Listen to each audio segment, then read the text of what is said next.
Welcome to Monday Mumday. We're Joey and Emma, bringing you a new, real, raw parenting podcast series. Talking to experts, celebrities, parents, and influencers to shine a light on the areas of parenting that are overlooked, unspoken, or not Instagram worthy. We say that every day is a Monday for a mama. Please subscribe, like, comment, and follow our journey on Monday Mumday. Joey Kendall Brown, Emma Sarai Beard. Thank you for listening! Hello and welcome to Monday Mumday. We are so excited to tell you guys that this episode is sponsored by Nano Baby. They are such a brilliant brand. They've just launched in the UK. They have designed the first baby bottle specifically for breast milk. So ideal for all you mamas out there who are breastfeeding and expressing. Nano Baby epitomises everything that Monday Mumday is about, preparing and empowering parents. Its unique design means it both cools down and warms up twice as fast as a standard shaped bottle, so it helps preserve the nutrients in the breast milk. And its breast-like shape means it's easy holding for little hands. It's super simple to use as you can pump directly into the bottle as it comes with an adapter that fits most pumps, so no chance of spillages. And finally, the bottles can stack on top of each other for easy storage in the fridge. Such a smart design. So whether you want to get your partner involved, you're struggling with feeding, have to return to work, or just need a break, it's the perfect companion on your breastfeeding journey. It's available in John Lewis, Mamas and Papas, or on Nano Baby's website at nanobaby.co.uk. Today we'll be chatting to Charlotte Vøhtz, ND and founder of the Green People Organic Babies, the UK's leading organic skincare range for babies and toddlers. Charlotte is also the proud mother to daughter Sandra, who is in fact the reason Charlotte launched the brand due to her skin allergies. With her wealth of knowledge in pharmaceuticals and herbal medicine, Charlotte is going to share exactly how we should be caring for our little one's precious skin, including expert tips and advice on eczema, cradle cap, and what makes organic skin products the way forward. Charlotte, thank you so much for taking your time to talk to us today. Both Joey and I have used and love Organic Babies products and thought it would be amazing to share your knowledge and expertise when it comes to baby skin with our listeners. Thank you so much. Firstly, can you tell us a little bit about Organic Babies and how your daughter Sandra played a big part in its conception? Yes, indeed. Hi to everybody from Charlotte, sitting down in West Sussex, lovely countryside at the minute. Very lucky. It's the whole journey started when my daughter was around 2 years old. We live in Denmark, and as you can hear in my accent, I'm definitely not British, but I'm Danish. In Scandinavia, we were a bit longer ahead when it comes to organic and natural, so I thought I could find alternatives for her when she started to have eczema. Initially, I was just going from specialist to specialist, dermatologist, and all they said was put steroid creams on her. And being in the pharmaceutical, knowing the side effects of steroids, I looked for alternative solutions but couldn't find any. So back in 1994, we actually moved to the UK. Beautiful country you have here. Oh, thank you. I've stayed here ever since because it's so lovely. But at that time, I, for the first time, had chance to sit down and think about how I could help her, and started to look at various ingredients. And Sandra was just one of the many, many millions of poor small children suffering from eczema, and it's just awful to see that it seems to be on the increase. So we're talking about eczema 1 in 4, 1 in 5 in that region. It's not good. So to help a child with eczema, you need to obviously think diet, but you also need to think one and foremost to strengthen the skin barrier. So the skin barrier is a key, and you can do that with natural remedies. Yes. Myself and Emma have actually spoken to a lot of parents about the responsibility we have to protect our baby's skin, obviously discussing like the common concerns surrounding how we should be taking care of their skin and everything. What can you give in terms of expert advice, apart from diet and things like that, on how we can look after our children? Yes. When it comes to skincare itself, it's important to avoid any harsh ingredients. A lot of products on the market, without mentioning names and all that, contains sodium lauryl sulfate, which is a foaming agent that is very strong to the skin. If you've got normal strong skin, you can cope, not a problem. But if you got eczema or you have very sensitive skin, you can't use it. A lot of other products contains alcohol. We're talking about ethyl alcohol, ethanol, which is something you could drink, but it is in products very often to make them, absorb easier through the skin. But it's an irritant, removing the fatty protection on the skin. And then you got the synthetic perfumes and you have colorants and so on. So stay away from that. But so we need to focus on the ingredients and make sure that we're using products without that kind of thing then. Yes, absolutely. And the easiest way to find a product on the shelf that will help the skin would be to look down the aisle where it's saying organic. Because if you've got a certified organic products, the ingredients I just mentioned are not there. Yeah. That's the first step. And a product for an eczema-prone child should be a product that is more like a salve than a balm. So a rich, heavy product that can protect. You can imagine putting a salve on your skin and how it will protect. Yeah. My son actually has got slight eczema on his back. He's just turning 1. And I found that I would put a cream on him. And if I, for instance, forgot the next day to put it on, it would come back. Is there a reason why that happens? Do you have to consistently use a cream, or is it just that I'm using the wrong type of cream? I obviously don't know what you're using, but when you have a child with eczema, unfortunately, it is ongoing, and you need to reapply, and you need to reapply ideally several times a day. Okay. Just to give you an idea, when you have a child with eczema, their skin barrier function it's very, very weak. You can imagine you have a brick wall. And if you've got a brick wall, between the bricks, you have mortar. Yeah. For healthy skin, there is mortar all around. For skin that is eczema prone, there are crackles in this mortar, which means that any kind of irritant could penetrate through. And the skin barrier is not strong enough. And that's what you want. You want to strengthen that barrier. Oh, that's fantastic, because I feel like I apply it sort of like at night time, but I forget to do it during the day. So thank you so much. It's probably quite a few mummies and daddies are doing that. Yeah, that's that. And then look for cream, like in our baby salve. For example, we use obviously a lot of good base oils, but there is also one key ingredient which is as simple as beeswax. Oh, wow. Organic beeswax is very good. It works like a water repellent. So it will keep the skin protected, and it will also keep the skin from any kind of external aggressors. You can imagine you've got a nappy rash, for example, then it works brilliant for that. But also for a skin flare-up, you wouldn't put any ingredient on which is water-based, because the water-based ingredients can irritate the skin even more. So stay to oils and salves for that type of skin. That's interesting, because I keep going back to my son, but my experience, he is teething at the moment, and he dribbles quite a lot, and he's getting quite a red patch underneath his chin, the little sort of double chin he's got, and it's really quite sore. So would that be something that you'd use as a barrier to sort of prevent it from getting worse? Perfect, a really good idea. Because it's very, very common to have that kind of dribbling. I think most babies are dribbling when they're teething. Yeah. And those small sore spots, they are very unpleasant for the child. So by applying the baby salve, you really protect easy and fast. And for example, our salve also contains shea butter and hemp oil, which have amazing properties, again, for protecting, but also giving antioxidants and omega fatty acids. I've actually been using them through the winter to save my hands and my lips.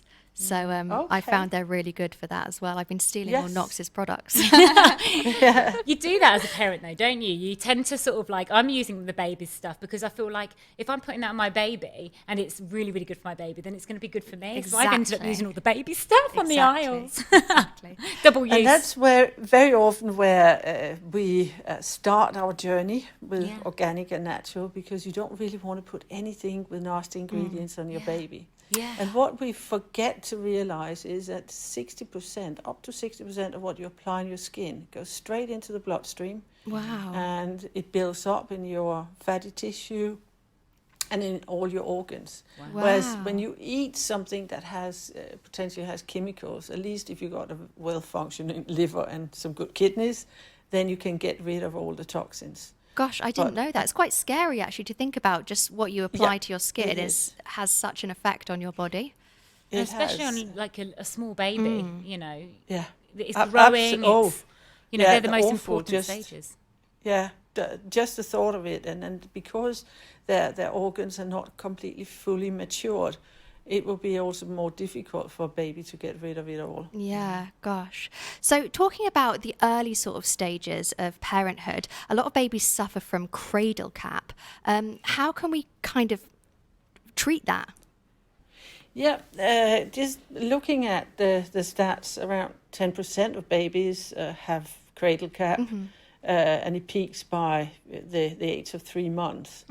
The cradle cap, you shouldn't start to pick all the flakes, because that could just cause infections. Again, the baby salve is amazing for it, because the baby salve will help to loosen the flakes. They need to be kept soft and moisturized, and then gently rub the loose flakes off, but do not pick. That's the worst you No. can do. Gosh, yeah, you can probably make it worse. Yeah. And we have fantastic testimonials coming in where you're seeing pictures before and after, and just in a couple of days the cradle cap is Gone. going away, which is amazing. It's amazing. You must love seeing how all your products can benefit so many different people. Yes. Yeah, And that's what makes it worthwhile to go to work every day, Yeah. because you get all these beautiful stories. Yeah. And it's so important. I mean, I really worried about my boys because they had cradle cap for a number of months. They suffered with it, I think, up until about 4.5 months, 5 months. And I was like, what's going on? And I also worried because I was thinking, I mean, I don't know if you know this, but my baby's hair, I felt like they had such bad cradle cap that their hair wasn't able to sort of come through because of the cradle cap. Is that something that happens? Does it Yes, prevent hair growth? You can imagine that these overactive glands, they're producing way too much sebum, which actually stems from the mother's hormones under pregnancy and all that. You can't get through, the poor hair cannot get through that thick layer of sebum. Wow. Okay.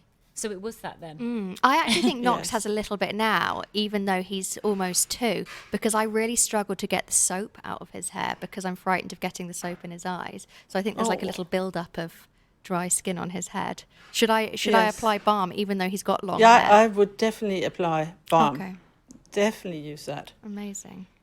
Why do you think, I know we touched upon this earlier, but why do you think children are more prone to eczema? And how it, I know we talked about sort of how to treat it, but why do you think that is? It's genetic, unfortunately. Okay. Genetic factors is hard to come by, but then you also, on top of it, can trigger it by lifestyle factors. So if a child with eczema, if you take a child away from citrus fruits, avoid dairy products. Okay. That would be the first stop, and the next is probably gluten. Gluten, wow, you wouldn't think that what you eat is no. affecting it. But I know a lot of babies or small children, as soon as they're taking off dairy Yeah. and citrus fruits, it tends to be better. But there can be so many triggers, Yeah. and it's difficult. And when you have a child with eczema, you have to think about what do you use for clothing, because too woolly things or synthetic fabrics are not always the best. Stay and go for cotton material, that is important, and also what you wash your clothes in. Yes. So I was really affected by washing powder as a child. So I had to have basically soap-free washes, and I even had a special washer at boarding school where none of my clothes were allowed to touch anything else because my eczema was so terrible. I kind of wish you guys were around back then. Yeah, I know. Do you know when you would... Sorry. Sorry? Yeah. I was going to say, do you know when you were talking about sort of like removing maybe sort of dairy? My only concern is, because obviously my son suffers with eczema, is that obviously there's so much, you get drummed in that they have to have dairy for their so sort of dependent vitamins on and it, nutrition. So is it just basically maybe reducing the amount and maybe not overloading them so you're still getting the health benefits from dairy? Or no, it is either or. And if you are thinking about dairy, what is it that we would like to get out of dairy? That's calcium. Yeah. And calcium you can find in all the other good products on the market. So you got oat milk, you got, I'm not so keen on soya, to be honest, but oat's probably the best. Even pea milk as well now. Sorry? There's pea milk as well now, which yes. is actually pea, quite, pea it's delicious. It's very high in protein as well. So what you should do is always look at the back of the label and see the content of the breakdown, and it will say how much protein, carbohydrates, and whatever is in. But a lot of brands are starting to put the calcium levels on because that is really what we're looking for. Okay. And yeah, calcium is needed, but you can also get calcium from vegetables. So if you are feeding the little one with green veggie stuff in a mash, that would be good as well. Thank you so much. Yeah. It's definitely been something that's been weighing on my mind because we're now removing the we're removing the formula milk, and we're now going on to full fat cow's milk, so that's given me a nice sort of route to have a look at the oat milks on. Yeah, you could almost transition to that instead of the cow's milk. And maybe try some goat's milk. It is not as woolly tasting as it sometimes smells. That's my fear. I always feel like goat's milk tastes like the farm that the goats live on. I will say I love goat's butter. It's fantastic. Wow. And goat's cheese. Yeah, goat's cheese. If you want to go down that route, it might be okay. Thank you so much for that. So a lot of our listeners and audience are new parents. What advice would you give them to protect the baby's skin? Should we let their natural oils work their magic? I know a lot of people say, like, don't bath them in the first week, or let them kind of get their natural oils to come out. But what would your best advice be? It would definitely be that forget about soaps for a little baby. They don't need soap. You need to clean the nappy area. That's really key. And you don't need to dunk your little one down in a bath every night. It's not necessary. I would wait a month to do all the washing and just go for cleansing gently the nappy area and obviously around the mouth where they're breastfeeding or bottle feeding. Yeah, because there's a lot of talk around sort of like bath, bottle, bed. And it's something that I kind of sort of did like so obsessively to the point where it was almost like a detriment really, because I feel like, you know, the bath actually for my family, for instance, were sort of stimulating them at night time rather than sort of soothing them to sleep. And obviously every baby's different, but also it did concern me about, you know, constantly bathing them every single night. It's very drying, isn't it? Yeah. So that's quite interesting. It is very drying because the pH level of the skin is around neutral, what you call not neutral pH, because neutral pH is 7, but is around 5.5. When you have a bath, the pH of the skin will increase for a little while after you've had a bath. Yeah. And also the temperature, you need to keep the bath relatively cool, so not the 37, 38 degrees that we like as adults, but maybe 35, 36 will be better. And then keep the bedroom cool. It's a must. So is it better to have a cooler bedroom then? Yeah. It's every time that a little body is getting too hot, the eczema just gets worse. Really? That's so interesting. And with baths, actually, Knox had eczema when he was born, and I must say that I've been a little lazy on bathing every night because I found I didn't want to rely on something as part of a bedtime routine in case we weren't able to bath him. And naturally, actually, his eczema's kind of cleared up, and I guess that's why, because we weren't doing it every night. Ideally, you should put a few drops of the oil in, so the baby oil that we have. Put a few drops in the bath water. Just make sure that you have a good grip on the little one, so you don't end up having a slippery, oily slippery baby. surface. Yeah, but it really works nicely. And when you have had the little one in a bath, it would be a good idea to just pat dry the skin and then moisturize after. Put oil on or the salve on the body, because it will then trap the water from the bath, and skin needs hydration. That's amazing tip. I didn't think about that pat dry thing. Yeah. I mean, it's crazy when It's I'm the trying obvious things that you don't think about, I think. Yeah. And all you're thinking about is get them dry as quickly as possible. But I don't tend to pat dry, and that's definitely something I'm going to change. And to be honest, it might work a bit easier now because they are crawling all over the place when I'm trying to sort of... So I might end up naturally pat drying them anyway. Because they're crawling away. Yeah. I love it. Charlotte, can you advise us on any other tips or products or clothing or, for example, baby wipes on how we can help the baby's skin? Yeah, I would say wipes, I would avoid them as much as possible, because one thing is they're bad for the environment, but some of them also contain alcohol and preservatives and perfume, which doesn't make it good for the child. There are a few good organic wipes on the market, but use them sparingly. Ideally use we have an antibacterial hand sanitizer which you can use for cleaning not only hands but also the other end. Oh wow, And that's amazing. That would be good just to bring along on a trip, and then you just need a tissue or a serviette, whatever. And That's a great tip for sort of travelling. That is.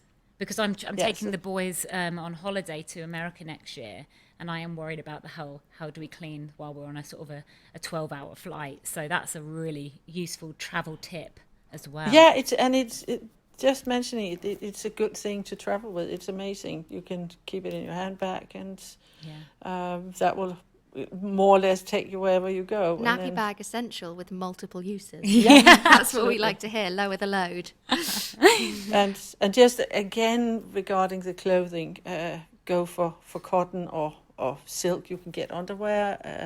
I know in Scandinavia we have a lot of underwear where there's a little bit of wool in it, but then it's primarily actually silk. Oh, wow. So it feels very soft. If a child is having eczema, the worst thing you can do is to put wool on them, straight on the skin. So put a layer. I feel like Scandinavia as a country are kind of forward thinking in those natural products in terms of clothing and things like that, and we're trying to catch up now. Yeah, I think Marks and Spencer's do a really great organic range. I've used a few of their baby grows, and they're a really good one. And because I think we get given quite a lot of presents from family and friends, but not always are they the clothing that is necessarily great for your baby. And so it's a great idea to sort of just layer it with something that you've got that you know is going to be safe for their skin. With skin complaints, parents worry about how they worry and struggle basically with confidence surrounding sort of how to look after their baby's skin. Is there anything that you would, sort of advise parents to sort of to reassure them that they're doing a good job? I think that as a parent, you always, if you're a new parent, you have to find your own way, and every child is different. But if you unfortunately have a child with eczema, it is a learning curve, and I would just say make sure that you do the best, and it is really the hydration and the moisturization of the skin, and you can't do much better. And then make sure we're talking about the temperature of the room, and we're talking about the bath again. Keep that cool, and the clothing stay to cotton and silk for that matter. And any other questions you have? Yeah, in the winter and summer months, is there a different sort of routine we should take whilst caring for our children's skin? If you're talking about summer, you need to think about sun protection. You need to always make sure you cover the skin, especially between 11 a.m. and 3 p.m. When a child is over 6 months old, they can tolerate a bit of sun, but I would definitely recommend to put sun lotion on them. And so are they allowed to use that from birth? Because I know so many people are frightened to even use an SPF with newborns. I would say that on a newborn baby, the first thing you should think, forget about the sun. Just keep the child out of sun. But even if you're in the shade, you still get some UVA radiation. And you can, from an early age, start using the sun lotions. But in general, it is not recommended for babies under 6 months old. Okay. Not that there's any harm in it, but this is just where you have to go by the book here. Yeah. Definitely. That makes sense. I mean, I actually didn't take them away the first year of them I'm being here, ashamed. because I was very nervous about that, and I thought, oh, because you kind of want them to have the vitamin D, you want them to get all that nutrients, and I know we give them vitamin D tablets to sort of counteract the fact that you're not going to maybe have them in sort of like sunshine right in the early days, but it's definitely something that I avoided. But you don't need to avoid doing it. I think I was just overly panicked and nervous as a new mum. Just err on the side of caution. Yeah, exactly. Do you offer or share expert skin advice on any of your social channels for the brand that our listeners could maybe access or listen to? Because I think it'd be amazing for our listeners to sort of be able to go somewhere and get that expert advice and any other questions they may have. We actually have an extremely active and growing community, both Facebook, Instagram and Twitter. And you can easily find us there. And there will always be tips and even infographics. And otherwise, people are more than welcome to email us or even phone Green People for extra advice. We're always there. That's amazing. really That's good to so hear. kind. I think especially for myself and Joey as new mums, you know, the first year is so daunting and overwhelming, and I feel like there's not many open conversations about or quick advice, really, areas to get that quick advice and expertise from people who know what they're talking about. And you know, we've covered a few sort of areas that we maybe have experienced, but for any parents to know that they can actually come to you and ask you that advice, that's wonderful that you offer that for parents. So thank you. Yes. And I mean, I was lucky enough to meet you, Charlotte, at one of your brand events. And actually, Yeah, I was I remember astonished by how you were saying that there's so many brands out there claiming to be organic, but the percentage of what's organic in them is very minimal. So it's really important to look for that. Yeah. When I first looked at natural products, I realized with my background in the pharmaceutical, they actually call a product natural by having just a drop of natural ingredients in. So you could go as low as 0.1%, and 99.9 can be chemicals. Gosh. And there's still no law. So if you are just aiming at fooling the end consumer, you can launch a range and calling it organic whatever lotion, and by just having a drip of organic lavender in. So you really have to look at the back and look at Yes. the products, basically. And anything that you don't understand what the word is probably means it's not organic. Yes, all good for you. Yeah. And then you need to think about well-trusted brands that have been around for a long time, because a lot of newcomers out there that are not always telling the truth, unfortunately, which is really sad.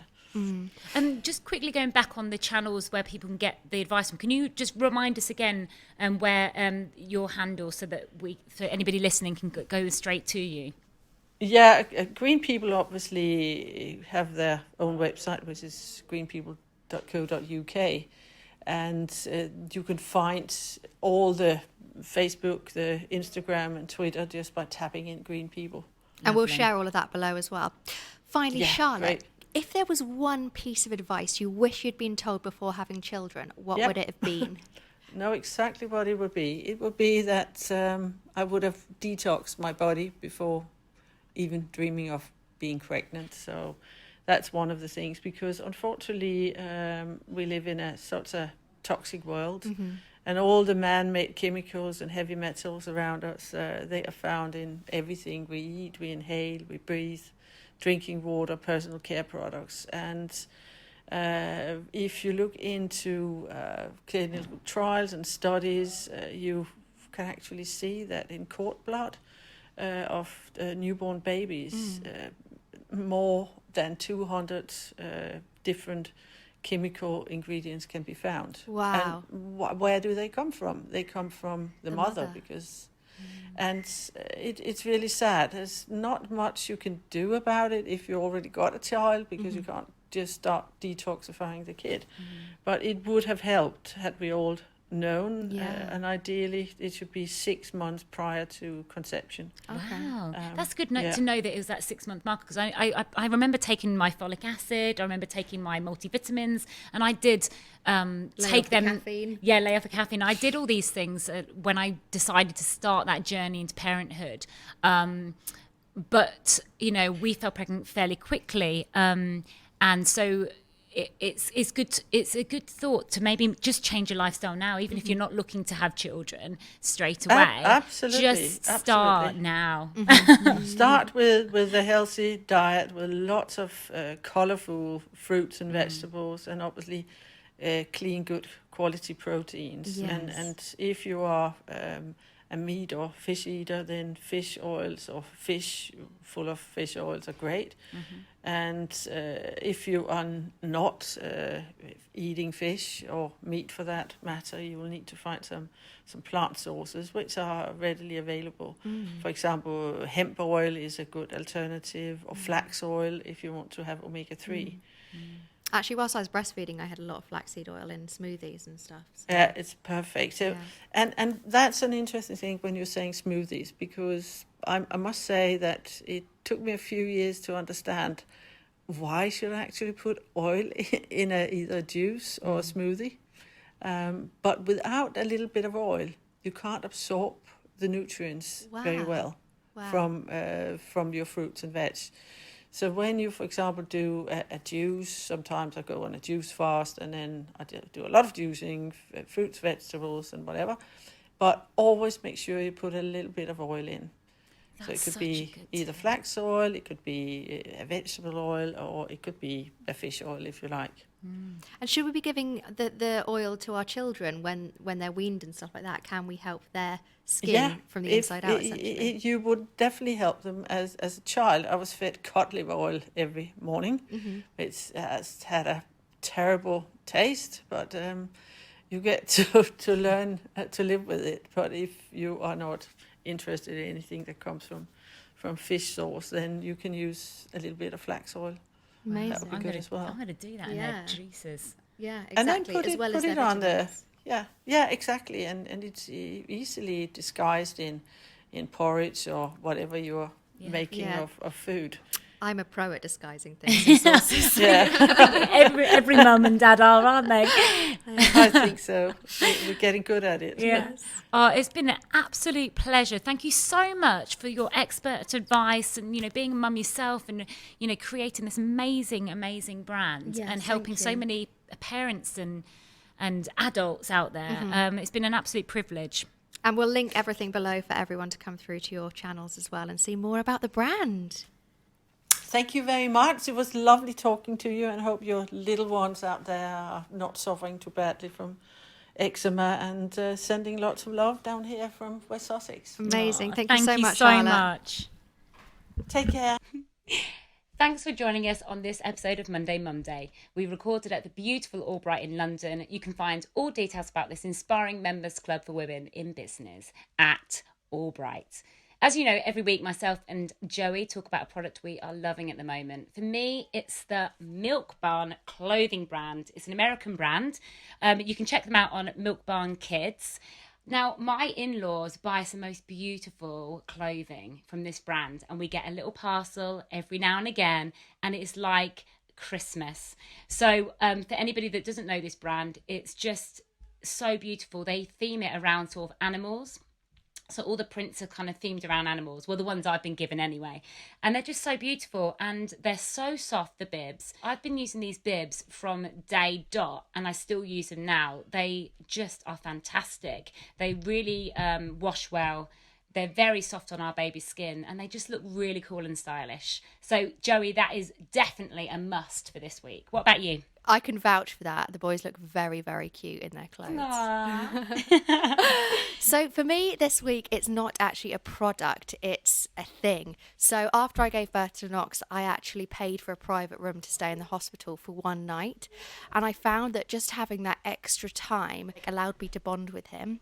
And also, it meant that I had anyone that I needed on hand. So it was just me and Knox, but at the press of a button, I had someone teaching me to breastfeed. At the press of a button, I had someone helping me bottle feed. Because Knox had tongue tie, they decided that it was important for us to express as well, so that they knew that he was getting enough milk. So yeah, that would be my best advice. I think that's amazing, because I definitely struggled breastfeeding. And I think that just having that hands-on help and support round the clock would have made all the Exactly. difference. Well, you don't have as much fear going home as well, because you've already kind of had that time between you and the child to bond. Yeah. So it's less And daunting. it's really good that they kind of realised that he had tongue tie, so that you could sort of like figure out what the next steps were to sort of make him. I think it's quite a simple procedure, isn't it? Yeah, exactly. Well, it was actually funny because that's the one thing all my friends told me to look out for, and they were like, always check if your baby's got tongue tie. And as the minute he came out, I was like, he's got tongue tie before I even held him. And so it wasn't until the breastfeeding consultant was like, actually, that's 90%. It's quite a bad one. But we still fed for 2 weeks before he got it snipped. So. Wow, did you? Did Yeah. you find that challenging? It was incredibly challenging, actually. But I used nipple covers by Medela, and they were absolutely insane. And I didn't really get any pain from thereafter. So initially, I was getting loads of grazing and stuff like that because he was just really, really struggling to latch his tiny little mouth around my giant boobie. And then once we'd done that, it was all sorted and great. So. Yeah. That's so good. I love that. That's such a great one for this week. Yeah. Right, so that's it for us this week. We can't wait to talk to you all next week. The episode was brought to you by our amazing sponsor, Nano Baby UK. Just another Monday, Monday.